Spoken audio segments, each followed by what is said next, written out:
El inmortal KV-2, que detuvo solo a todo un ejército.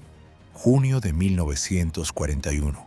Lituania, una mañana que comenzó con el suave zumbido de los motores, se convirtió en un estruendo que hizo temblar la tierra. El polvo se levantaba sobre las carreteras. Las columnas alemanas avanzaban como una avalancha, arrasando con todo a su paso. El aire estaba impregnado de hollín, olor a aceite de motor y desesperación. Las unidades soviéticas se retiraban, abrumadas por el miedo y la fatiga. Pero en medio de este caos, una silueta solitaria se alzó en una encrucijada de caminos. Se erguía sobre el campo como un monumento de hierro a la obstinación. Las orugas se aferraban al suelo, la torreta giraba con una lentitud amenazante, como si el propio acero supiera que le esperaba una batalla sin salida. Era un KV-2, un tanque pesado soviético creado no para huir, sino para resistir hasta la muerte. En su interior, tras docenas de milímetros de blindaje, 6 hombres se preparaban para lo inevitable. La radio ya estaba en silencio. No había refuerzos, pero ellos se quedaron. Se quedaron allí donde todo el frente se batía en retirada. Los alemanes avanzaban con confianza. Su maquinaria, perfeccionada por la Blitzkrieg, llegaba en oleadas.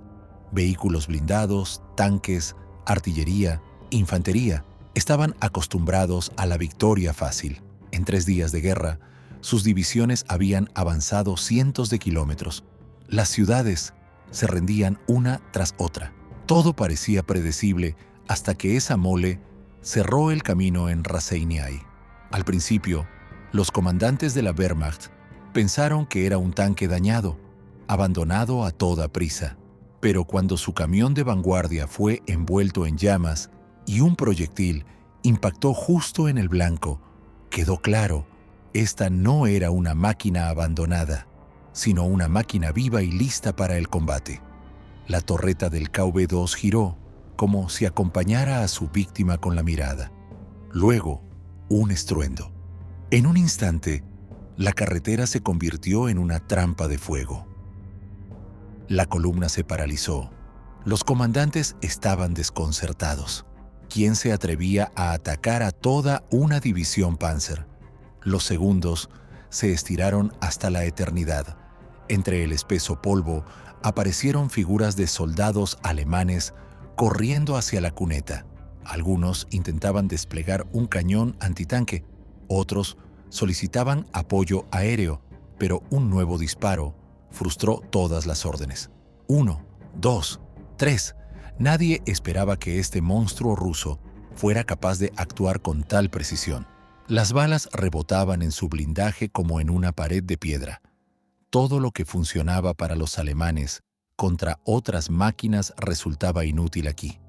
Para quienes observaban desde lejos, era como un choque de épocas, como si la vieja Europa, armada de tecnología, se encontrara con una fuerza primitiva que no conocía el miedo. Incluso cuando los oficiales alemanes informaban de que todo estaba bajo control, sus voces temblaban. Algo en ese tanque rompía la confianza a la que estaban acostumbrados. Permanecía inmóvil, como un ser vivo, esperando su próximo objetivo. Cuando el sol subió más, quedó claro, no se iría. El KV-2 se quedó donde estaba la única carretera hacia el este, y los alemanes no podían avanzar hasta que fuera destruido. Aquel día, un solo tanque se convirtió en la línea del frente, y aunque la tripulación sabía que no tenían posibilidades de sobrevivir, decidieron hacer lo imposible, ganar tiempo para los que se retiraban. La llama de los proyectiles se reflejaba en su torreta como el resplandor de un atardecer. En algún lugar lejano rugían otras batallas, pero esta encrucijada se convirtió en un mundo aparte, un lugar donde 6 hombres desafiaron a todo un ejército. Fue aquí donde nació una leyenda que hasta los enemigos recordarían. Solo más tarde, después de la batalla, se haría evidente que este gigante de acero no era solo una máquina, se había convertido en un símbolo de que lo imposible no puede romperse con un solo ataque o una sola orden. Pero para entender cómo surgió este gigante, hay que retroceder un poco, hasta el momento en que la URSS decidió crear un blindaje capaz de sobrevivir a todo, excepto a la traición del tiempo. Mucho antes de aquel amanecer de junio, cuando un solitario KV-2 detuvo a toda una división, su historia comenzó en el silencio de las naves de la fábrica Kirov en Leningrado. Allí, entre el olor a aceite y el sonido metálico, nacía una nueva filosofía del blindaje. Después de las duras lecciones de España y Finlandia, los ingenieros soviéticos entendieron: la era de los vehículos ligeros y medianos estaba terminando, y el futuro pertenecía a aquellos que pudieran resistir un impacto directo. En un país donde se temía quedarse rezagado ni un solo paso, comenzaron a diseñar no solo un tanque, sino una fortaleza móvil. El primero fue el T-35, un gigante multitorreta creado antes de la guerra. Parecía impresionante, pero resultó demasiado lento y engorroso para el combate real. Sus cañones se estorbaban entre sí, el blindaje era débil y el motor no soportaba largas marchas. Y entonces, en las paredes de la fábrica Kirov, nació la idea: si es imposible hacer un tanque con muchas torretas, hay que hacer uno, pero que lo resista todo. Así surgió la serie KV, Kliment Voroshilov. El KV-1 fue una revolución: 40 toneladas de blindaje, un potente cañón y una fiabilidad que asombró incluso a los pilotos de prueba. Pero los ingenieros fueron más allá. Sobre la base de esta máquina, decidieron construir algo capaz no solo de apoyar a la infantería, sino de romper fortificaciones, destruir búnkeres, derribar hormigón y granito. Así nació el KV-2, un monstruo con una torreta que se asemejaba a la de un fuerte. Se le instaló un obús de 150 mm, un arma destinada no a los tanques, sino a la destrucción de muros. Cuando el KV-2 fue mostrado por primera vez a los militares, no creyeron inmediatamente que esa mole pudiera moverse. El tanque pesaba más de 50 toneladas, giraba la torreta lentamente y rugía como una bestia al rojo vivo. Pero el blindaje era asombroso. Era prácticamente impenetrable para cualquier cañón alemán de la época.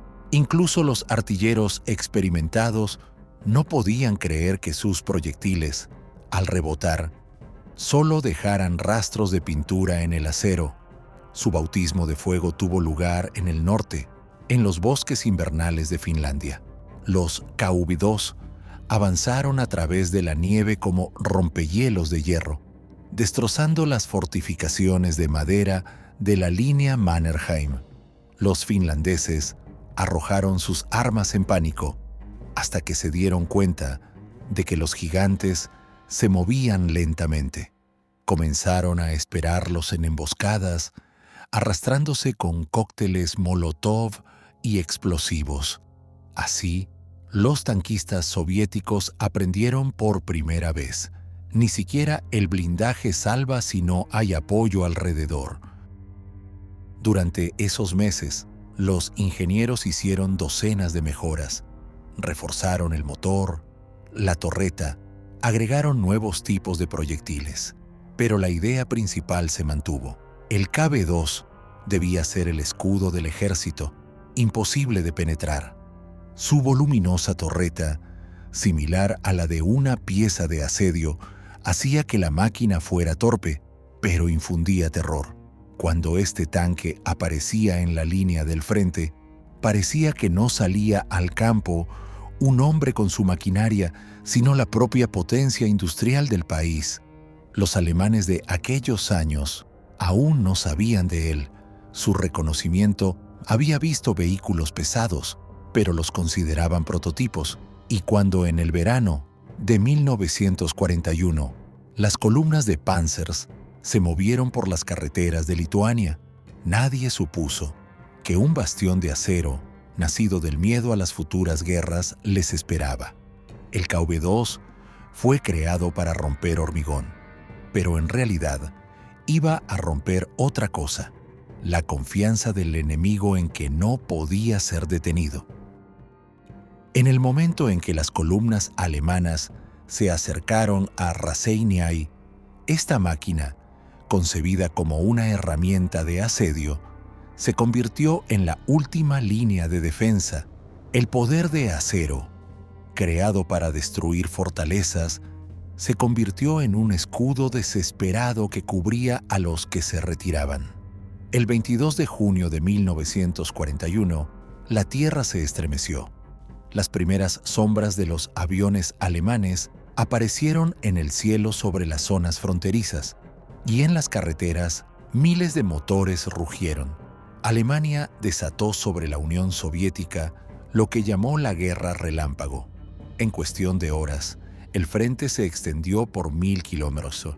El polvo cubrió el sol, y todo lo que ayer parecía sólido comenzó a desmoronarse. Las columnas de tanques avanzaban sin parar. La aviación despejaba el camino, y nadie dudaba: la defensa soviética caería en pocos días. Los oficiales alemanes estaban seguros de su estrategia. La Blitzkrieg había funcionado a la perfección en Polonia, Francia, Bélgica. Ahora esperaban lo mismo en Lituania y Bielorrusia.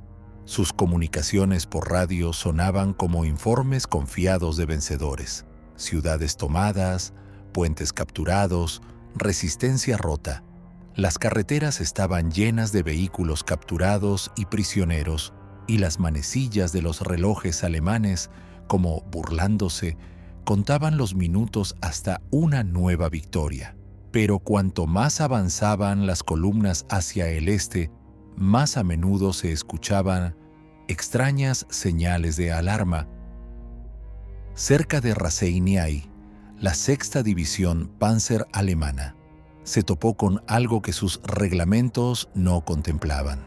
En uno de los informes encontrados más tarde en el diario de un capitán alemán se registra: al amanecer, pánico. Varios tanques rusos superpesados irrumpieron en nuestras posiciones, aplastaron la artillería, destruyeron un cañón. Los proyectiles no penetran su blindaje, ni siquiera los de 150 milímetros dejan rastro. Se mueven como si estuvieran tallados en piedra. Este fue el primer momento en que el ejército alemán, que se consideraba invencible, sintió desconcierto. Sus proyectiles rebotaban en el blindaje como piedras en un acantilado.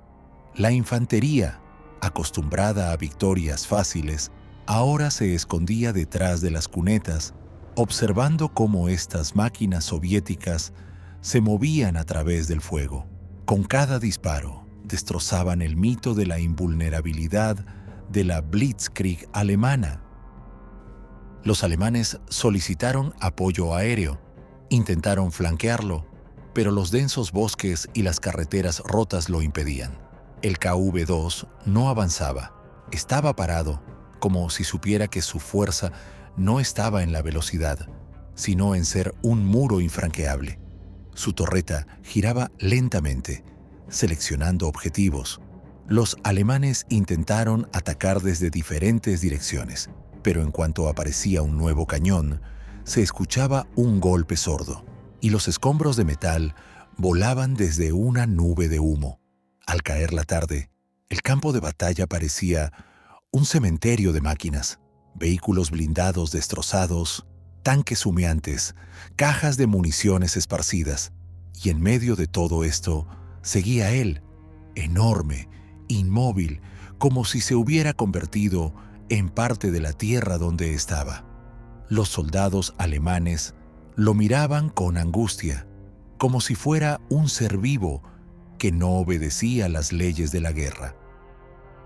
No podían entender por qué ese tanque seguía allí, por qué no se había retirado, rendido o desaparecido como todo lo demás. Cuando el sol se puso más alto, quedó claro, no se iría. El KB2 permaneció donde estaba la única carretera hacia el este, y los alemanes no podían avanzar hasta que fuera destruido. Esta noche se convirtió en la primera en que la Blitzkrieg ralentizó su carrera imparable. La sexta división Panzer, confiada en la victoria, se enfrentó por primera vez a algo que ni la técnica ni la lógica de la guerra podían explicar. En la carretera cerca de Raseiniai solo quedaba una silueta, inmóvil, negra contra el cielo del atardecer. Estaba en silencio, pero con ese silencio decía más que cualquier orden. La noche cubrió el campo cerca de Raseiniai. Los soldados alemanes se sentaron en las trincheras, escuchando sonidos que ya parecían espectrales. En algún lugar lejano se oía el rugido de la maquinaria, el crujido de las ramas, los gritos de los heridos, pero en la carretera reinaba el silencio. El mismo tanque que había mantenido el fuego todo el día parecía muerto. Su torreta estaba inmóvil, el cañón bajado, el blindaje cubierto de hollín. Los alemanes decidieron que la tripulación había muerto, que la sombra de acero finalmente había enmudecido. Al amanecer, avanzaron con cautela. Una columna de camiones y vehículos blindados se dirigió por la carretera que conducía a la línea de suministro. El aire olía a hollín y a metal caliente. Y de repente, movimiento.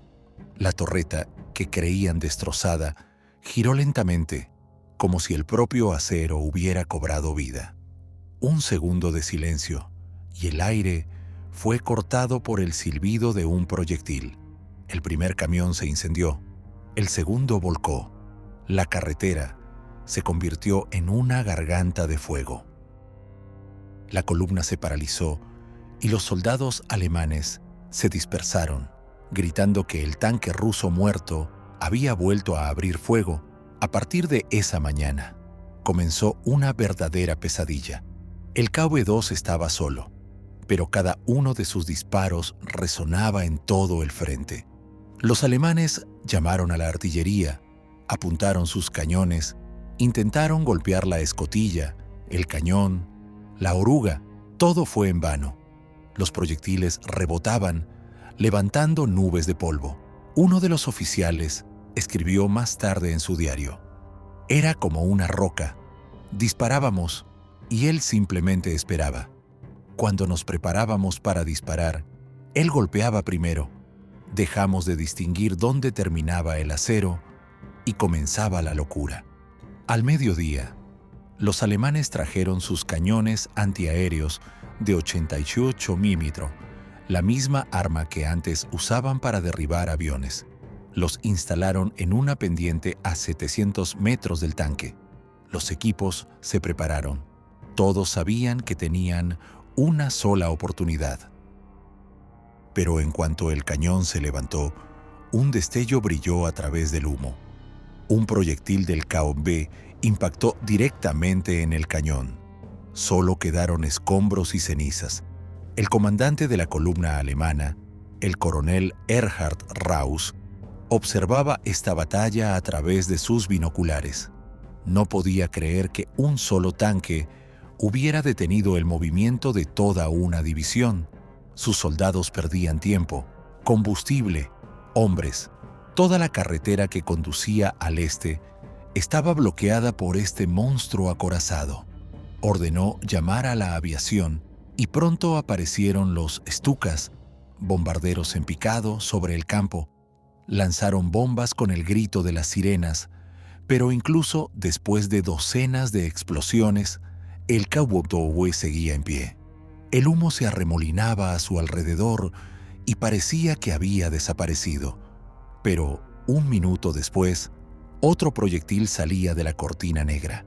Al atardecer, el tanque estaba dañado, pero no roto. Los alemanes ya no atacaban en columnas. Ahora se arrastraban por el suelo, tratando de acercarse por los flancos. Los zapadores se acercaban con dinamita al blindaje, pero en cuanto se acercaban, un nuevo disparo rugía. La gente caía, el equipo ardía. Toda la sexta división Panzer estaba inmovilizada. Una sola tripulación había retrasado una ofensiva que se suponía debía continuar sin detenerse. Rausch confesó más tarde: no fue una batalla, sino un duelo de nervios. Esperaron a que nos acercáramos. No se movieron, no dispararon al azar. Eran como el acero, y sus nervios eran igual de fuertes. Entendimos que ante nosotros no era solo una máquina, sino personas que no retrocederían ni un metro. Cuando el sol se puso por el horizonte, la lucha continuó. El Kobe permanecía inmóvil, su blindaje humeaba. La torreta apenas giraba. Los alemanes decidieron esperar la noche para dar el golpe final. Los zapadores avanzaron de nuevo, arrastrándose en la oscuridad con sacos de explosivos. Un silencio sepulcral se cernía sobre el campo, roto solo por el crujido de las llamas. Y de repente, un destello. La tierra tembló. Una columna de humo se elevó hacia el cielo. Cuando todo se calmó, el tanque ya no se movía. Por la mañana se acercaron con cautela. El Kobe estaba acribillado, la torreta ladeada, las orugas arrancadas. Dentro encontraron a 6 hombres. No habían abandonado sus puestos. Nadie sabía sus nombres, pero incluso los enemigos entendieron. Habían hecho lo imposible. El coronel Rausch ordenó que fueran enterrados con honores militares. Los soldados alemanes permanecieron en silencio mientras los cuerpos eran cubiertos con banderas. Años después, ya en tiempos de paz, los restos de la tripulación fueron trasladados a un cementerio en Raseiniai, anónimos pero eternos. Aquellos que una vez detuvieron a un ejército seguro de su invencibilidad. La historia rara vez cambia debido a números y planes.